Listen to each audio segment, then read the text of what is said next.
dice la Escritura, que en el día 24 del mismo mes se reunieron los hijos de Israel en ayuno y con cilicio y tierra sobre sí. Y ya se había apartado la descendencia de Israel de todos los extranjeros, y estando en pie, confesaron sus pecados y las iniquidades de sus padres. Y puesto de pie en su lugar, leyeron el libro de la ley de Jehová, su Dios, la cuarta parte del día, y la cuarta parte confesaron sus pecados y adoraron a Jehová su Dios. Luego se levantaron sobre la grada de los levitas, Jesúa, Bani, Cadmiel, Sebanías, Buni, Serebías, Bani y Kenani, y clamaron en voz alta a Jehová su Dios. Y dijeron los levitas, Jesúa, Cadmiel, Bani, Asapnías, Serebías, Odías, Sebanías y Petaías, levantaos, bendecid a Jehová vuestro Dios desde la eternidad hasta la eternidad, y bendígase el nombre tuyo, glorioso y alto sobre toda bendición y alabanza. Tú solo eres Jehová. Tú hiciste los cielos y los cielos de los cielos con todo su ejército, la tierra y todo lo que está en ella, los mares y todo lo que hay en ellos, y tú vivificas todas estas cosas, y los ejércitos de los cielos te adoran. Tú eres, oh Jehová, el Dios que escogiste a Abraham, y lo sacaste de Ur de los Caldeos, y le pusiste el nombre a Abraham, y hallaste fiel su corazón delante de ti, e hiciste pacto con él para darle la tierra del Cananeo, del Eteo, del Amorreo, del Fereceo, del Jebuseo y del Gergeseo, para darla a su descendencia, y cumpliste tu palabra, porque eres justo. Y miraste la aflicción de nuestros padres en Egipto, y oíste el clamor de ellos en el Mar Rojo, e hiciste señales y maravillas contra Faraón, contra todos sus siervos y contra todo el pueblo de su tierra, porque sabías que habían procedido con soberbia contra ellos, y te hiciste nombre grande como en este día. Dividiste el mar delante de ellos, y pasaron por medio de él en seco, y a sus perseguidores echaste en las profundidades, como una piedra en profundas aguas. Con columna de nube los guiaste de día, y con columna de fuego de noche, para alumbrarles el camino por donde habían de ir. Y sobre el monte de Sinaí descendiste, y hablaste con ellos desde el cielo, y les diste juicios rectos, leyes verdaderas, y estatutos y mandamientos buenos. Y les ordenaste el día de reposo santo para ti, y por mano de Moisés, tu siervo, les prescribiste mandamientos, estatutos y la ley. Les diste pan del cielo en su hambre, y en su sed les sacaste aguas de la peña, y les dijiste que entrasen a poseer la tierra, por la cual alzaste tu mano y juraste que se la darías. Mas ellos y nuestros padres fueron soberbios, y endurecieron su cerviz, y no escucharon tus mandamientos. No quisieron oír, ni se acordaron de tus maravillas que habías hecho con ellos. Antes endurecieron su cerviz, y en su rebelión pensaron poner caudillo para volverse a su servidumbre. Pero tú eres Dios que perdonas, clemente y piadoso, tardo para la ira y grande en misericordia, porque no los abandonaste.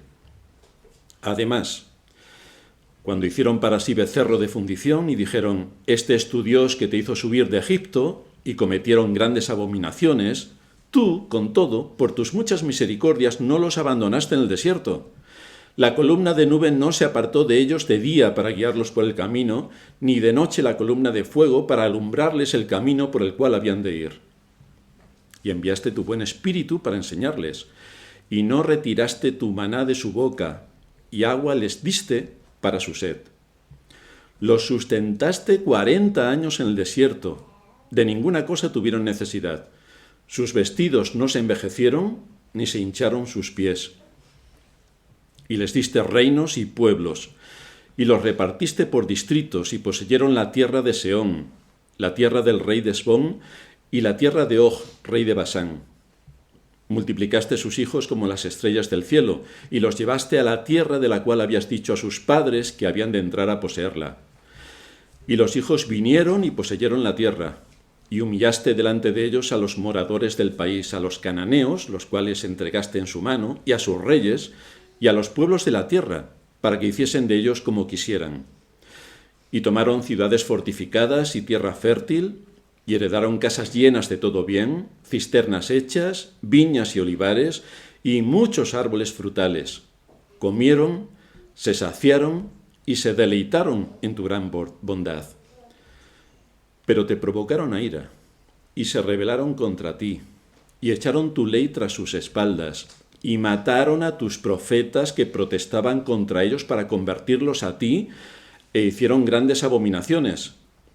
Entonces los entregaste en mano de sus enemigos, los cuales los afligieron. Pero en el tiempo de su tribulación clamaron a ti, y tú desde los cielos los oíste. Y según tu gran misericordia les enviaste libertadores para que los salvasen de mano de sus enemigos. Pero una vez que tenían paz, volvían a hacer lo malo delante de ti, por lo cual los abandonaste en mano de sus enemigos que los dominaron. Pero volvían y clamaban otra vez a ti. Y tú desde los cielos los oías y según tus misericordias muchas veces los libraste. Les amonestaste a que se volviesen a tu ley, mas ellos se llenaron de soberbia y no oyeron tus mandamientos, sino que pecaron contra tus juicios, los cuales si el hombre hiciere, en ellos vivirá. Se rebelaron, endurecieron su cerviz y no escucharon. Les soportaste por muchos años y les testificaste con tu espíritu por medio de tus profetas, pero no escucharon. Por lo cual los entregaste en manos de los pueblos de la tierra. Mas por tus muchas misericordias no los consumiste, ni los desamparaste, porque eres Dios clemente y misericordioso. Ahora pues, Dios nuestro, Dios grande, fuerte, temible, que guardas el pacto y la misericordia, no se ha tenido en poco delante de ti todo el sufrimiento que ha alcanzado a nuestros reyes, a nuestros príncipes, a nuestros sacerdotes, a nuestros profetas, a nuestros padres y a todo tu pueblo, desde los días de los reyes de Asiria hasta este día. Pero tú eres justo en todo lo que ha venido sobre nosotros, porque rectamente has hecho, mas nosotros hemos hecho lo malo. Nuestros reyes, nuestros príncipes, nuestros sacerdotes y nuestros padres no pusieron por obra tu ley, ni atendieron a tus mandamientos y a tus testimonios con que les amonestabas. Y ellos en su reino y en tu mucho bien que les diste, y en la tierra espaciosa y fértil que entregaste delante de ellos, no te sirvieron, ni se convirtieron de sus malas obras. Y aquí que hoy somos siervos.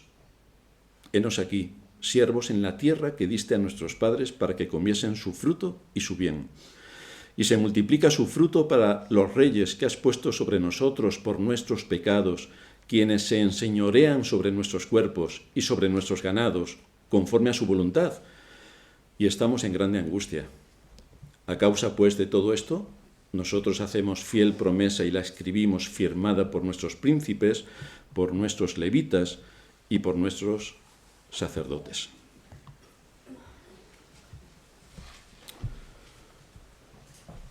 Después de reedificar las murallas, para darle a la ciudad de Jerusalén el protagonismo que Dios le había concedido y que no era otro sino ser luz a las naciones, los habitantes de Jerusalén, bajo la dirección de Nehemías, reclamaron también la edificación de las murallas, en este caso espirituales. Y esto tenía un fundamento básico, y es que no se pueden edificar murallas espirituales fuera de la palabra. Tenemos que irnos a la palabra porque es la que nos sirve de fundamento, es el único fundamento que tenemos para ser edificados en la fe. Desde luego, esto de ser expuestos a la palabra es algo bastante inverosímil en nuestros días. Es inverosímil. Unos días en los que vivimos donde se pretende que la palabra sea alterada cuando, como hace la Iglesia Católica, se le añade la tradición. Son las Escrituras más la tradición. Claro, todos los evangélicos están en contra de esto. Pero entonces llegan los evangélicos y ponen la Escritura sí, pero la emoción. Así que aquí estamos ya tergiversando, manipulando y pervirtiendo el sentido de las Escrituras. Porque uno de nuestros baluartes es solo Escritura, solo la Escritura, únicamente la Escritura. Esto es lo que esta gente estaba manifestando y confirmando. Así que cuando la Escritura fue abierta delante de aquel púlpito de madera que se puso en el centro y elevado delante de todos, cuando las Escrituras fueron abiertas y la escucharon en su propio idioma y con el sentido correcto, fueron convencidos de pecado Fueron convencidos de pecado. No se estimularon sus emociones para saltar, brincar y hacer piruetas. No, fueron convencidos de pecado. La obra del Espíritu Santo se estaba llevando a cabo porque lo que hace el Espíritu Santo es que toma la palabra y la aplica. Esto es lo que hace el Espíritu Santo. Si observamos bien, veremos que lo primero que recibieron en la exposición de la palabra fue la ley. Hoy, ¿en cuántas iglesias se predica sobre la ley de Dios? La triste realidad es que la mayoría de la cristiandad no sabe cuáles son los 10 mandamientos. Y si alguno se lo sabe y lo puede recitar de memoria, recita a los católicos. Los 10 mandamientos católicos, pero no los 10 mandamientos de la Escritura. Pero esta gente se expuso delante de la ley. Quisieron saber cuál era su situación legal delante de Dios. ¿Cuál era su situación legal? ¿Cuáles debían ser las reformas que debían hacer para estar en sintonía con Dios? Y cómo el arrepentimiento debía ser manifiesto. Y había que hacer obras dignas de arrepentimiento que mostrasen que evidentemente estaban sometidos delante de la ley de Dios, buscando su perdón y buscando la reconciliación. Esto nos muestra el impacto que se produce cuando la palabra es expuesta con fidelidad. La palabra puede ser expuesta para el entretenimiento o la diversión. O simplemente venimos a muchos de los cultos que suele haber donde sales sabiendo y conociendo lo mismo que cuando entraste, es decir, nada. Pero quien se sube al púlpito tiene la responsabilidad de predicar todo el consejo de Dios, en toda su amplitud, le guste o no le guste al oyente. Le guste o no le guste, generalmente no le va a gustar. Esto es lo que pasa aquí con todos estos hombres y mujeres y niños que se reúnen para escuchar la palabra. Fijaos si no le gustaron a ninguno de ellos, que en el capítulo anterior ya vimos cómo lloraron y se lamentaron por su pecado. Lloraron y se lamentaron por su pecado. Así que exponiéndose a la palabra, esto produjo que se tomasen muy en serio la enseñanza y sin añadirle ni quitarle nada a las Escrituras, corrigieron sus propios caminos. No expusieron justificaciones ni excusas. No. Simplemente definieron el pecado y se arrepintieron de su pecado. En el texto de hoy vamos a ver cómo esta gente de Jerusalén renueva su compromiso con Dios. Y un elemento crucial es la gran confesión de pecado que hacen delante del Señor. La gran confesión de pecado. Según el versículo 3, durante unas 3 horas estuvieron confesando sus pecados y adorando a Dios. 3 horas confesando el pecado. Así que tendrían bastantes pecados que confesar. Desde luego, si le preguntas a cualquier cristiano de nuestra época, no creo que llegase a 10 segundos. Porque ¿quién tiene pecado?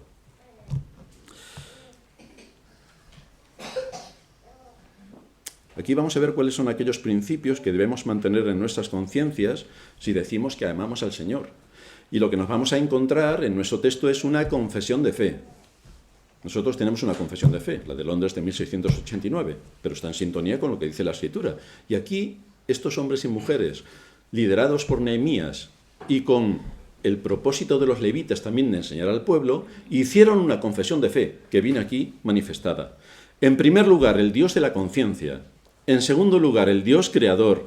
En tercer lugar, el Dios de toda gracia. En cuarto lugar, el Dios del pacto. En quinto lugar, el Dios justo. Y en sexto lugar, el Dios todopoderoso o soberano. Así que vamos a ver, en primer lugar, el Dios de la conciencia. Confesar el pecado como hizo esta gente. Confesar el pecado. Esto es algo muy raro entre los que se llaman creyentes. Si observamos bien en nuestro entorno cristiano y si nos observamos a nosotros mismos, todos podemos asumir que somos pecadores. Todos somos pecadores, claro. El asunto es cuando definimos un pecado. Ese es el problema, definir un pecado. No estamos hablando de disparidad de opiniones en el tema de los pecados, porque muchos utilizan las opiniones para acusar de pecado a otras personas. No estamos hablando de esto. No estamos hablando de alguien que se tenga que arrepentir de su opinión. Nos arrepentimos del pecado, no de mi opinión. El pecado, como todos sabéis, es transgredir la ley moral. y todas las variantes que se desprenden de la ley en cuanto a principios que se enseñan en las Escrituras. Pero es importante que estos dos aspectos los tengamos en cuenta para discernir con criterio. Esto es importante. Muchas de las acusaciones que se vierten sobre aquellos que dirigen, es decir, contra el pastor, tienen que ver con aspectos opinables. Opinables. Y este es un asunto que Satanás usa para desestabilizar e inquietar a la Iglesia y romper su paz, sobre asuntos opinables. Si alguien quiere discutir y generar un ambiente hostil sobre asuntos de opinión, perturbando la paz de la Iglesia, entonces debe saber que contraviene todo principio y enseñanza bíblica. Está atentando contra una norma fundamental. Por eso el apóstol Pablo, cuando escribe a los romanos en el capítulo 14, dice: recibid al débil en la fe, pero no para contender sobre opiniones. En esta iglesia estamos cansados, muy cansados, de recibir a personas que se ponen a cuestionar todo lo que hacemos, por qué lo hacemos, para qué lo hacemos, en base a sus opiniones y generan discordia entre hermanos. Estamos cansados. No sé si me he explicado bien. Cansados. Nosotros no queremos este debate de opiniones. No queremos un debate de opiniones. Otros se van de la iglesia porque hacen de sus opiniones un campo de batalla. Pero lo único que demuestran es que son unos inmaduros. Y unos caprichosos. O incluso algo peor. A lo mejor no son ni creyentes. Porque cada creyente debería saber que debemos estar sujetos a unos principios, no a unas opiniones. Algunos se resienten contra el pastor porque tiene unas opiniones diferentes a las suyas, o porque ellos hubieran hecho esto y no lo otro, entonces el pastor debería haber hecho lo que a ellos les gusta que el pastor hiciera y no lo otro que el pastor cree por convicciones que tiene que hacer. Entonces empezamos a cuestionar todo lo que hace el pastor. Pero de esto es de lo que está hablando Pablo. Uno cree que se ha de comer de todo, otro que es débil come legumbres. El que come no menosprecia al que no come, y el que no come no juzga al que come, porque Dios lo ha recibido. ¿Tú quién eres que juzgas al criado ajeno? ¿Por qué te pones a juzgar sobre opiniones? O sea, el pastor no te juzga a ti, pero tú sí juzgas al pastor. El asunto es que esto no se queda ahí, sino que además esto de las opiniones, y que estoy en contra de quien dirige en la iglesia o en la familia o en cualquier otro ámbito por un asunto de opiniones, esto les lleva a algunos a criticar ante otros al que no piensa como ellos, sobre cómo ellos habrían hecho tal o cual cosa y no como el pastor o quien dirige habría hecho tal o cual otra. Entonces están generando murmuración y están provocando una rebelión por sus opiniones. Pero esto está completamente prohibido por la Escritura. Completamente prohibido.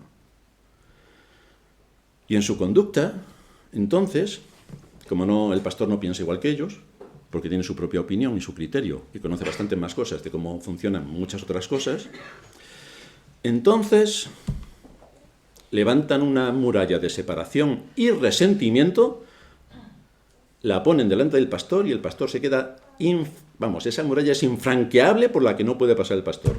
Ya lo tiene prohibido.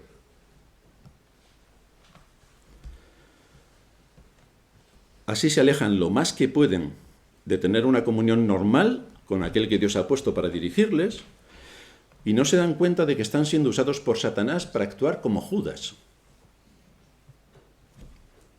Pues así estamos.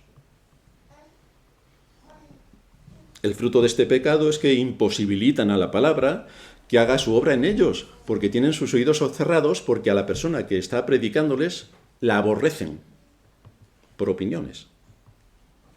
Así que la palabra no llega, ni alimenta, ni produce la edificación, ni consuelo, ni crecimiento. Cero. De manera que cuanto más vienen a la iglesia, más se levanta un corazón rebelde en contra de quien predica. Si alguien está en esta situación, debería no volver a la iglesia por su propio bien y estabilidad espiritual, que no vuelva.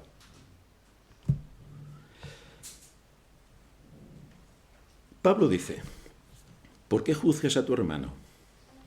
O tú también, ¿por qué menosprecias a tu hermano? ¿Por qué menosprecias al pastor? ¿Por qué? Porque todos compareceremos ante el tribunal de Cristo. Le vas a decir, no, es que pensaba distinto a mí en algunas cosas que ocurrían en el mundo. Pero el pastor no tiene derecho a tener su propio criterio, o tiene que tener el tuyo. ¿Crees que tienes la libertad de generar inestabilidad, romper la paz y la unidad en la Iglesia por un asunto de opinión? Cualquiera que haga esto debe saber que está atentando contra los principios establecidos en la Escritura y contra la Iglesia de Cristo. Es un tema bastante grave y desde luego el Señor no dará por inocente al culpable. Es un tema bastante grave. Pero en nuestro texto, cuando leemos que estas personas estaban confesando sus pecados y lo hacían sin excusas y sin justificaciones y no de acuerdo a su opinión, sino de acuerdo a la doctrina, entonces aquí vemos que están basándose en principios bíblicos y en la ley, porque no ponen excusas ni justificaciones, simplemente se arrepienten. Están refiriéndose a asuntos legales, porque están expuestos ante la ley. Nuestra relación con Dios es legal, no amorosa, emocional, no, es legal, luego viene lo demás, pero lo primero es legal. Están refiriéndose a asuntos legales, de atentados cometidos contra la ley moral, y entonces el Espíritu Santo usa la ley que les está siendo expuesta para aplicarla en sus corazones, y por esta razón fueron convencidos de pecado, por la ley que les estaba siendo predicada. Y posteriormente expusieron su confesión de fe, que es la nuestra también, reconociendo la grandeza y la majestad del Dios eterno que les llamó a la salvación. Así que no podemos olvidar que fue por medio de la lectura y la predicación de la palabra a la cual se expusieron con un espíritu enseñable, sin justificaciones ni excusas, donde se les recordó las obras poderosas de Dios a través de la historia. Esto se ve claramente en esta confesión que ellos hacen. Y esto nos lleva a nuestro segundo punto, el Dios creador. Dice el versículo 6, tú solo eres Jehová. Tú hiciste los cielos y los cielos de los cielos, con todo su ejército, la tierra y todo lo que está en ella, los mares y todo lo que hay en ellos, y tú vivificas todas estas cosas, y los ejércitos de los cielos te adoran. Esta es nuestra confesión de fe. Aquí tenemos el testimonio, una vez más en las Escrituras, de Dios como creador. ¿Qué nos dice Génesis 1:1? En el principio creó Dios los cielos y la tierra. Bastante claro, no hay que ir a estudiar a Oxford ni a Cambridge. En el principio creó, de crear. Dice el libro de Hebreos que por la fe entendemos haber sido constituido el universo por la palabra de Dios, de modo que lo que se ve fue hecho de lo que no se veía. Esto es crear. No es evolutivo, es crear. Desde luego, como todos sabéis, el mundo en el que vivimos lo niega.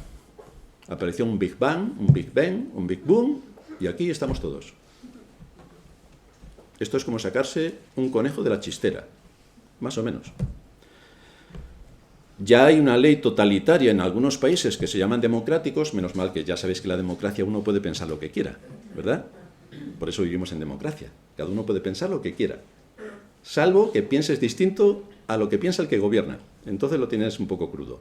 Pero vivimos en democracia. Bien, pues ya hay una ley totalitaria en algunos países que se llaman democráticos, y es una ley que se está alargando de forma amenazante en otros tantos países, para negar que Dios haya creado al ser humano como hombre o mujer. Porque como todo el mundo sabe, cuando te pones desnudo delante del espejo, hay 47 sexos distintos. Tú no sabes diferenciar lo que es un hombre y una mujer cuando los ves desnudos, no sabes. Entonces eso sí que tienes que ir a estudiar a Oxford, a ver si te lavan el cerebro y ves otras cosas distintas a las que aparecen a simple vista. Entonces esto se niega.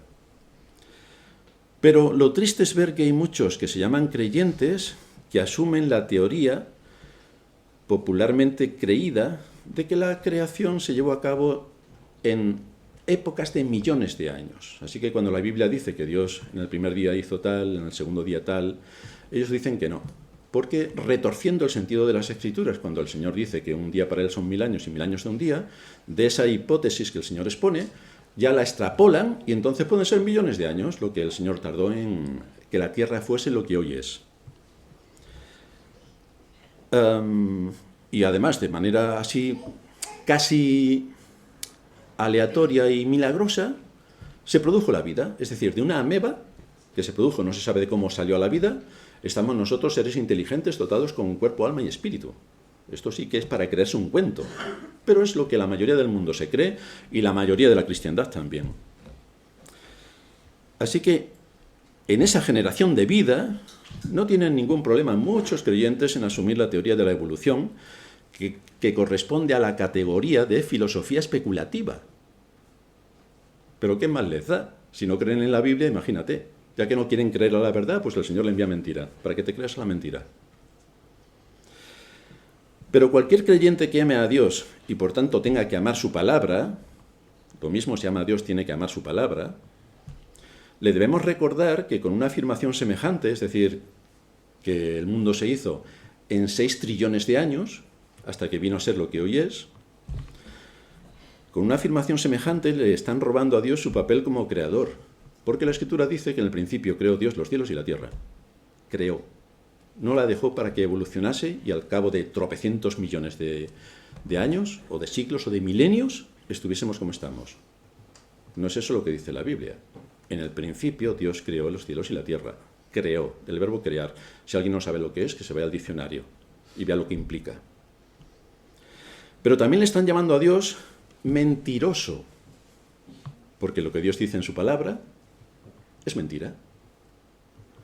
No sé si puede haber un pecado más grave, pero este es muy grave, porque reniegan de Dios en su papel como creador y le llaman a la cara al Dios poderoso, omnipotente, trino, le llaman mentiroso, porque lo que dice en su palabra no es cierto. Vaya. Pero son creyentes, ¿eh? No te lo pierdas. Que el mundo en el que vivimos, que sirve a su padre el diablo, lo crea así, no nos extraña, porque evidentemente son hijos de su padre el diablo, el cual es homicida y mentiroso, y se creen todos los engaños que Satanás, a través de la mal llamada ciencia, extiende con sus tentáculos a todos los centros académicos. Pero que un creyente que tiene la Escritura, tiene la revelación, tiene la fuente de forma directa, se crea lo que el mundo se cree, tiene que dudar de su fe. Y tiene que dudar de si es salvo. Porque si se cree las patrañas de este mundo, ¿por qué se va a creer que somos salvos por gracia por medio de la fe? Puede ser otra patraña. Así que estos hombres y mujeres del pasado afirmaron con bastante rigor que Dios es el creador. Este fue su confesión de fe, que es también la nuestra. En segundo lugar, que Él es el Dios de toda gracia. En nuestros días, desde luego, no puedes hablar de la elección, porque los propios que se llaman cristianos, que son muy estudiosos, como todo el mundo sabe, reniegan completamente de esta doctrina, de la doctrina de la elección. Pero fijaos lo que aquí afirma nuestro texto en el versículo 7. Tú eres el Señor Dios que escogiste a Abraham. Vaya, pues sí que tenemos un problema entonces con la cristiandad. Tú eres el Señor Dios que escogiste a Abraham. Esto corresponde a una afirmación contundente. Dios escogió a Abraham. No dice que Abraham escogió a Dios. Esto es lo que dice la cristiandad. Que tú eliges a Dios. Pero no es lo que enseña la Escritura. La Escritura enseña que Dios escoge a su pueblo. Y esto nos muestra el propósito de Dios en la elección de su pueblo. A Abraham no le buscaba. Abraham era un idólatra como el resto de sus conciudadanos en la ciudad de Ur, que se ponía de rodillas delante de todo tipo de imágenes. Pero Dios se reveló a él y no a otros. Dios le llamó a él y no a otros. Y lo hizo de acuerdo a su gracia soberana para hacerlo el padre de los creyentes. Abraham es el padre de la fe. Y mostrarnos de esta manera su elección de acuerdo a su propósito eterno y soberano, que es el quien elige a quien quiere, cuando quiere y como quiere. Este es Dios. Bienvenidos. Pero no fue algo porque Dios no eligió a Abraham por algo que viera que Abraham era buena persona. Y dijo, bueno, esto que es buena persona lo voy a llamar. No.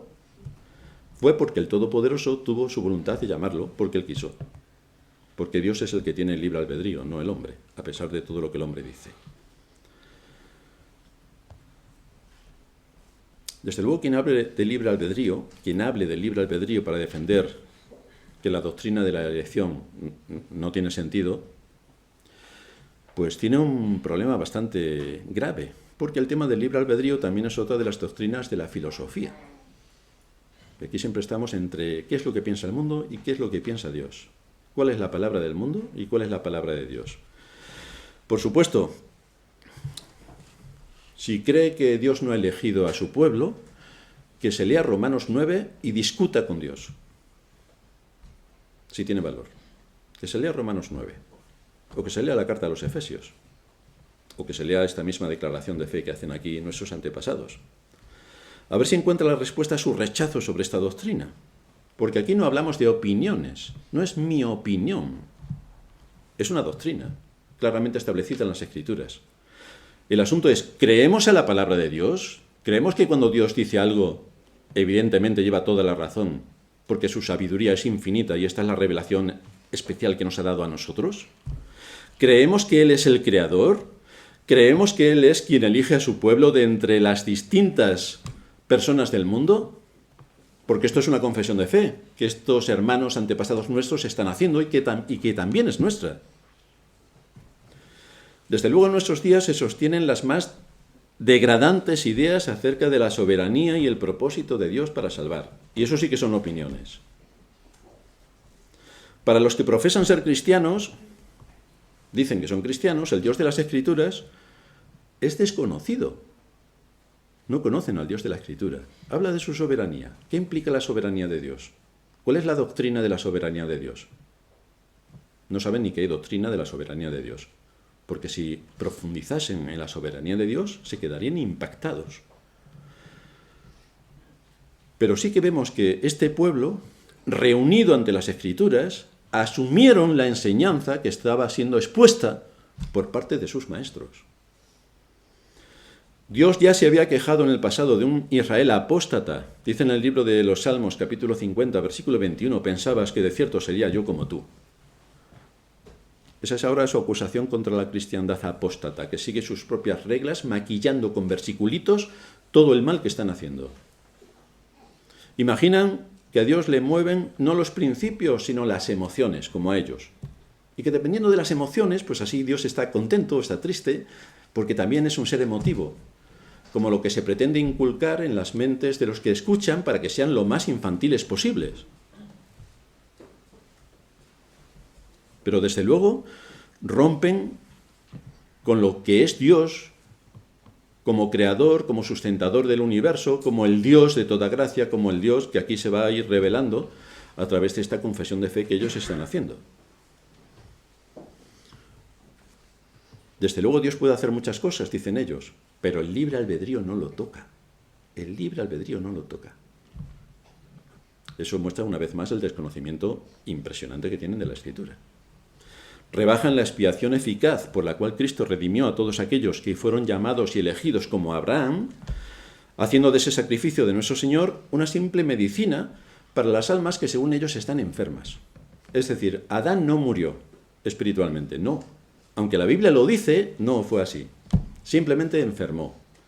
Y entonces, para curar esa enfermedad, si algunos quieren, pueden coger el sacrificio de Cristo y aplicarlo para curar esa enfermedad, de la cual todavía están un poco dolidos. Y como no están muertos, sino solamente enfermos, pues por esa razón son ellos quienes eligen a Cristo como su Salvador.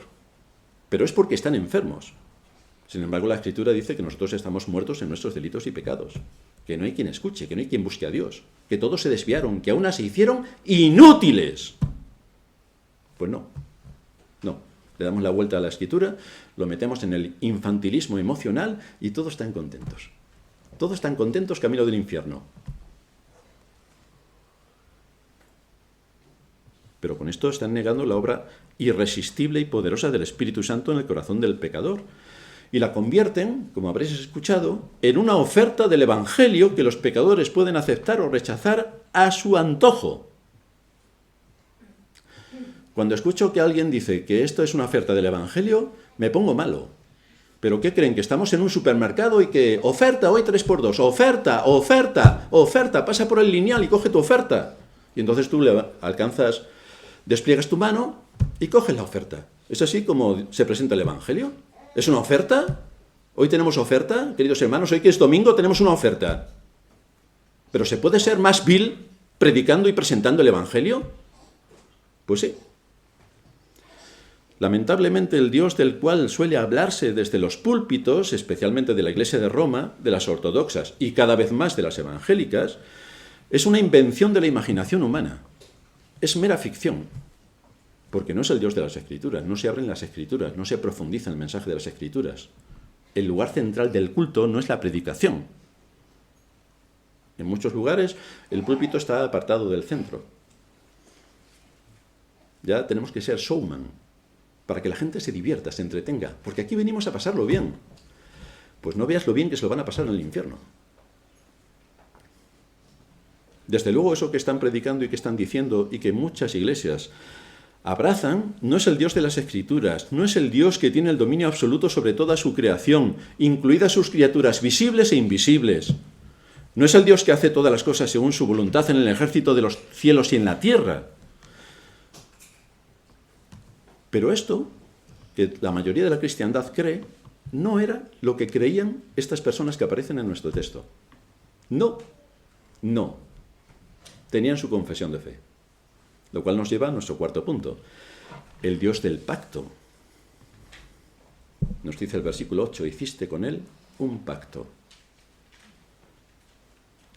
Bueno, si le hablamos a alguien de la cristiandad de que hay un pacto hecho por Dios con sus hijos, empiezan a mirar al cielo a ver si le cae alguna tabla de la ley encima de la cabeza o algo así, porque no saben de qué estamos hablando. El Dios del pacto. ¿Con quién hizo Dios un pacto? Pues para empezar con Abraham, porque no solamente lo llamó, sino también le prometió la tierra de Canaán por heredad, pero como símbolo de aquella Canaán celestial que espera a todos los redimidos. Por eso el libro de Hebreos en el capítulo 11 es bastante amplio en mostrarnos cómo se salvaron los que vivieron antes de Cristo y los que vivimos después. Y empieza por la fe desde los primeros habitantes del mundo. En el versículo 8 del capítulo 11 de Hebreos nos dice que por la fe Abraham, por la fe, siendo llamado, y recordamos que la fe es un don de Dios, siendo llamado obedeció para salir al lugar que había de recibir como herencia y salió sin saber a dónde iba. Por la fe habitó como extranjero en la tierra prometida como en tierra ajena, morando en tiendas con Isaac y Jacob, coherederos de la misma promesa, porque esperaba la ciudad que tiene fundamentos, cuyo arquitecto y constructor es Dios. Eso es lo que esperaba por la fe, la ciudad celestial, la tierra prometida, pero la celestial. Fue Dios quien hizo el pacto y lo firmó con la sangre de Cristo. Abraham simplemente era el objeto del pacto, no el que firmaba el pacto, no adquiría ningún compromiso. El compromiso lo adquirieron las tres personas de la Trinidad. El propósito era salvar pecadores. Así que Dios Padre eligió a los que iba a salvar. Y los iba a salvar por su sola gracia. Por su sola gracia. Esto quiere decir que Él salvó a quien quiso, como quiso y cuando quiso, porque Él quiso. Es por su gracia. Él demostró su gracia hacia quien quiso, no hacia toda la humanidad, sino hacia quien quiso. Fue Cristo quien murió por todos aquellos que el Padre le dio, y de los cuales nos dice la Escritura que no perdió ni a uno. Y fue el Espíritu Santo quien llevó a cabo la obra de regeneración, que también se llama nuevo nacimiento, por la cual opera en el corazón aplicando la vida de todos aquellos a quienes el Padre le dio al Hijo. Así que aquí vemos la Trinidad firmando el pacto. Este es el pacto eterno del que nos habla también Hebreos, que Dios ha hecho con los suyos, de manera que tenemos una firme roca en la cual basar nuestra esperanza. No depende de nuestra voluntad, que hoy soy creyente, mañana no, y me pierdo, mañana me salvo, la salvación se pierde, no se pierde, no. La Escritura no afirma en ningún sitio que la salvación se pueda perder. Se pierde para los que no son creyentes. Pero aquel que ha sido llamado por Dios es imposible que la pierda porque no depende de él. Nada más que por eso. No depende de él. La inmutabilidad del carácter de Dios garantiza el cumplimiento de sus promesas. Dice Isaías en el capítulo 54, versículo 10. Porque los montes se moverán y los collados temblarán, mas no se apartará de ti mi misericordia, ni el pacto de mi paz vacilará, dijo Jehová, el que tiene misericordia de ti. Y esto es lo que vemos en nuestro texto de Nehemías 9, continuamente que el Señor tuvo misericordia de ellos, continuamente que muestra su favor, continuamente que muestra su bondad, continuamente. En esto hallamos, desde luego, estímulo para la oración. ¿Cómo podríamos orar a un Dios que no es soberano y que es voluble y que depende de la voluntad del ser humano y por lo tanto está sujeto a todo tipo de condicionantes y condiciones, circunstancias y adversidades? ¿Cómo podríamos orar a Dios para que se cumpla su voluntad en los cielos y en la tierra? Padre nuestro que estás en los cielos, santificado sea tu nombre, hágase tu voluntad en los cielos y en la tierra, si el hombre te deja. Pero esto no es lo que dice el texto. No, hace su voluntad en los cielos y en la tierra, en absolutamente todo. En este mismo pacto de Dios también encontramos temor para los impíos, aquellos que desafían a Dios y que se ríen de Dios, aquellos que quebrantan sus leyes a propósito, aquellos que desprecian su majestad y su gloria, aquellos que atentan contra sus mandamientos, aquellos que lo ignoran por completo como si no existiera. Pues todos los que hacen todo esto no pueden esperar que cuando se presenten delante de la presencia de Dios, el Señor diga, bueno, vaya, ahora te das cuenta, ¿verdad? Ahora que estás aquí delante de mi presencia, ahora que has muerto y tu espíritu se presenta delante de mi presencia, ahora te das cuenta que a lo mejor te has equivocado. Venga, no pasa nada. Pues creo que no va a ser esa la respuesta. Dice Ezequiel 8:18, pues yo también actuaré en mi ira, mi ojo no tendrá lástima, ni tendré compasión. Gritarán a mis oídos a gran voz, pero no los escucharé. Esto es lo que les espera a los impíos, los que se ríen de Dios, los que blasfeman, los que quebrantan todos sus mandamientos y están tan contentos. Desde luego Dios no se va a negar a sí mismo, ni va a ir en contra de su justicia inflexible, para satisfacer los deseos de todos aquellos que han rechazado el testimonio de Dios de forma evidente en la creación, porque la creación nos habla de Dios, y también de la revelación especial que se muestra en su palabra, en las Sagradas Escrituras, y que han sido advertidos solemnemente de la situación en la que se encuentran y los severos juicios que les sobrevienen. Y no los han creído, no los han tenido en cuenta. Así que, ¿qué va a ocurrir cuando se presenten delante de Dios? Que Dios dirá, pues aquí no ha pasado nada, no te preocupes, majete. Da igual. El llamamiento de Dios para salvar es irrevocable, y de hecho ninguno de los que el Padre le dio a Cristo se perderá, pero el castigo de Dios sobre los impíos también es implacable, y no va a haber misericordia en ese día. Es el día, la Escritura lo define como el día de la ira, y quien no esté en Cristo recibirá la ira de Dios, con todo su poder.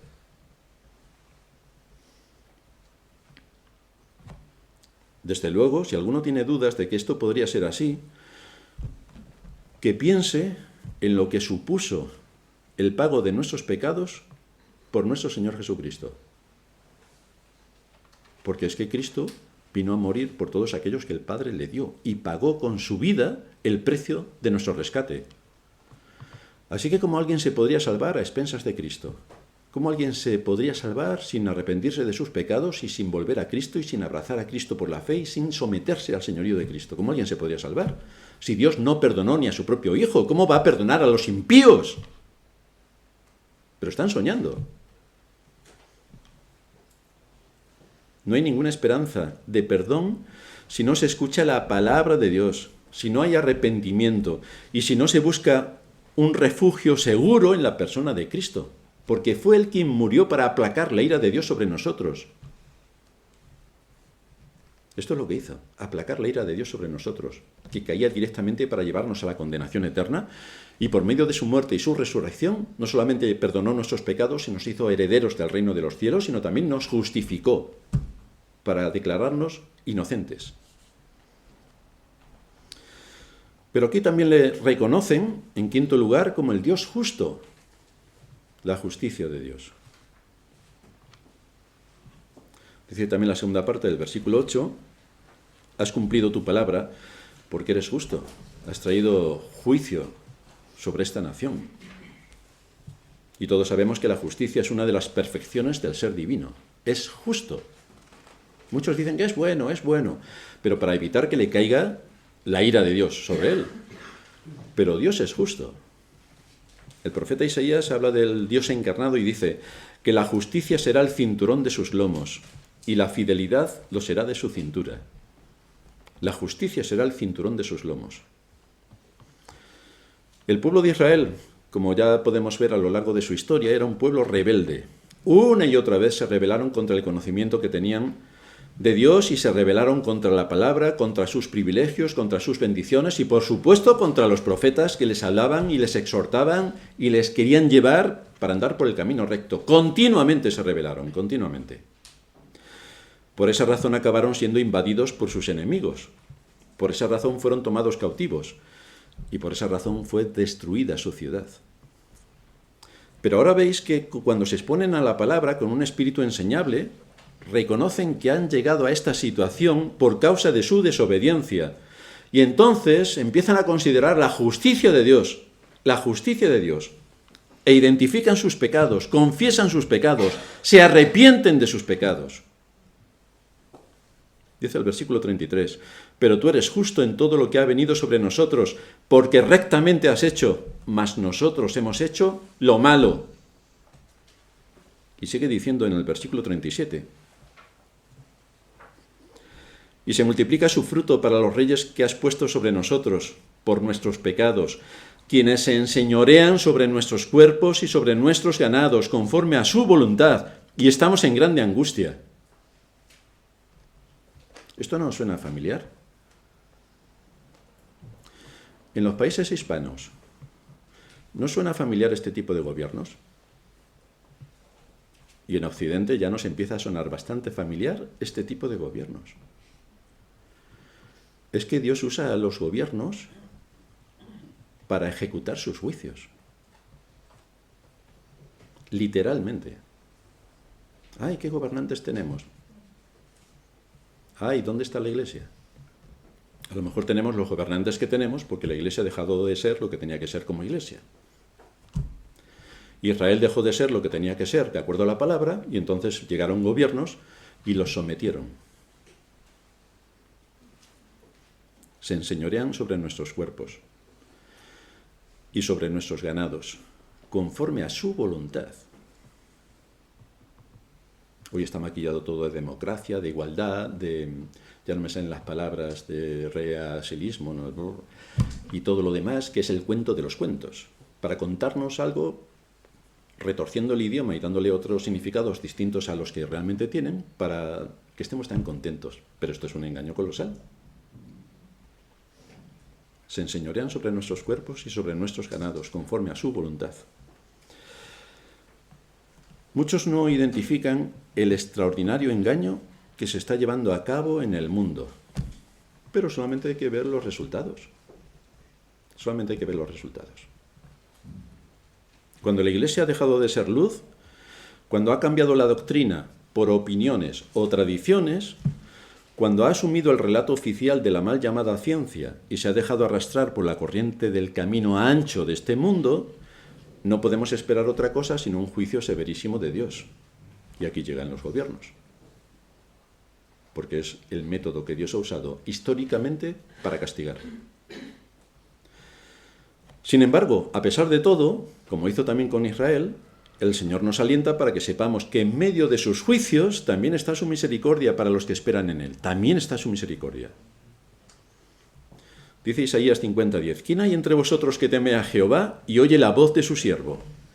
El que anda en tinieblas y carece de luz, confíe en el nombre de Jehová y apóyese en su Dios. Las cosas están mal, pero pueden estar mucho peor. El asunto es dónde está nuestra esperanza y nuestra confianza. Si al final lo único que pueden hacer con nosotros de lo más malo es matarnos, pero nos hacen un bien, ahí se queden con el mundo y Satanás. Nosotros nos vamos a nuestra patria. Es lo más que pueden hacer. Por eso dice el Señor, no temáis al que el cuerpo pueden matar. Temed más bien a quien puede enviar vuestro cuerpo y vuestra alma al infierno. ¿Y quién puede enviar nuestro cuerpo y nuestra alma al infierno? Dios. Dios. Satanás no puede hacer nada. Así que a Él debemos temer, a Dios, nuestro Dios. Dios es justo no solamente a pesar de las aflicciones que nos sobrevienen, sino también es justo cuando nos envía las aflicciones. Dice el salmista en el Salmo 89, Salmo 89, versículo 32 y 33. Entonces visitaré con vara su rebelión y con azotes sus iniquidades, mas no quitaré de él mi misericordia ni falsearé mi verdad. Así que en medio de los juicios, Dios también muestra su misericordia. Dios nos da las fuerzas para asumir todo lo que está por venir. Ya hablamos la semana pasada, o en el culto de oración, de Daniel. Todo lo que sobrevino a Israel, a Jerusalén, por causa de su pecado. Cómo Daniel estaba entre ellos y Daniel también tuvo que sufrir el pecado. Cómo fue arrancado de su familia siendo adolescente. Cómo fue llevado a tierra extranjera para que sirviera a otros dioses. Pero vemos toda la obra que Dios hizo en Daniel y por Daniel, cuyo libro llega hasta nuestros días para nuestro aliento y consuelo. También se señala en esta confesión de fe un hecho portentoso, que Dios hace milagros. El Dios Todopoderoso, este es nuestro sexto punto. El Dios Todopoderoso o soberano. Dice de los versículos 10 al 12, hiciste señales y maravillas contra Faraón, dividiste el mar delante de ellos, con columna de nube los guiaste de día y con columna de fuego de noche, para alumbrarles el camino en que debían andar. Pero fijaos que fue Dios mismo quien durante 430 años sometió a una esclavitud espantosa por su pecado a Israel. Pero también fue quien los sacó victoriosos para recibir su herencia.